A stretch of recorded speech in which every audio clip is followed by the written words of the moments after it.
muslimah. Fahamilah baik-baik. Tidak ada orang di muka bumi ini hidup tidak ada cobaannya. Akan ada cobaan, semua orang dicoba. Bahkan kalau Anda beriman kepada Allah SWT, semua orang dicoba. Saya mau tanya teman-teman di sini, siapa di antara kita yang tidak pernah ditipu seumur hidupnya? Siapa di antara kita yang tidak pernah sakit kepalanya, tidak pernah keselio pada saat jalan, atau tidak pernah orang menilai negatif? Semua teman-teman sekalian yang kita hidup, kita selama hidup ini akan ada orang yang mengacungkan jempolnya dan ada yang mengacungkan juga ke bawah jempolnya. Sebaik apapun kita menjaga itu. Karena Nabi SAW sendiri begitu keadaannya. Ada yang menyukai beliau, orang beriman, ada juga orang munafik yang tidak menyukai beliau. Banyak ulama-ulama salaf kita, mereka hidup, ada yang suka, ada yang tidak suka. Yang penting kita benar di jalan Allah, nggak usah khawatir. Maka sabar. Jangan balas keburukan dengan keburukan. Orang itu menggibah saya, Ustaz, saya juga harus balas gibah. Dia dihukum, kita dihukum. Jangan balas kebodohan dengan kebodohan. Kita mestinya bersabar. Dan sabar artinya bukan lu sudah ada duduk manis, tapi sabar adalah menerima keputusan Allah dan mencari jalan keluarnya. Kalau ada orang tanya, apa kau buat begini? Enggak, saya enggak buat. Kita simpulkan seperti itu. Jadi supaya memang orang faham kita tidak lakukan. Tapi tidak usah kita menghabiskan waktu untuk menepis sana, menepis sini. Maka kita tidak ada gunanya. Gitu kan? Ini insya Allah akan jauh lebih baik. Allah punya cara untuk memberhentikan orang-orang yang berniat jahat dengan kita. Maka sabar. Dan Allah mengatakan, sesungguhnya orang-orang sabar, innama,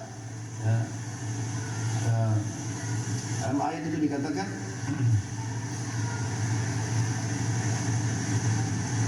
innama yulaqqas sabirun ajrun bighairi hisab. Sesungguhnya orang-orang yang sabar itu akan diberikan balasan tanpa ada hitung-hitungannya lagi. Kemudian yang terakhir, dan ini yang saya titik beratkan nanti insya Allah, adalah menjadi istri yang salihah. Ini sudah pasti. Bagi yang sudah menikah, maka dengarkan baik-baik wasiat ini. Dan bagi yang belum menikah, maka ini menjadi target kehidupan kita.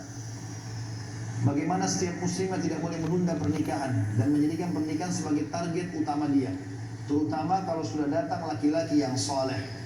Sebagaimana sabda Nabi SAW dalam hadis sahih, "Idza ja'akum man tardawna dinahu wa khuluquhu fazawwijuhu, in lam taf'alu takun fitnatun fil fasadun kabir. In lam taf'alu takun fitnatun fil ardi wa fasadun kabir." Kalau datang kepada kalian wahai para wanita, laki-laki yang kalian sudah ridhoi agama dan akhlaknya, bukan kekayaan dan ketampanannya, agama dan akhlaknya, perilakunya. Terimalah lamarannya, karena kalau tidak akan terjadi kerusakan di muka bumi. Jadi poin ketujuh ahli surga adalah menjadi istri yang salehah, menikah. Karena menikah menurut pandangan saya adalah jalan tol menuju ke surga. Tinggal bagaimana setiap orang di antara kita menjalankan tugasnya. Dijelaskan bahwasanya dalam rumah tangga, kapan seorang muslimah menjaga hubungan baiknya dengan suaminya, maka dijamin baginya surga. Kita dengarkan beberapa hal yang berhubungan dengan masalah poin tadi. Hadis Nabi SAW yang berbunyi, dan hadis ini diriwayatkan oleh Ibnu Hibban di nomor 4163. "Idza shallatil mar'atu khamsaha wa shamat syahraha wa hafizat farjaha wa ata'at zawjaha, qila laha udkhulil jannata min ayyi abwabil jannati syi'ti."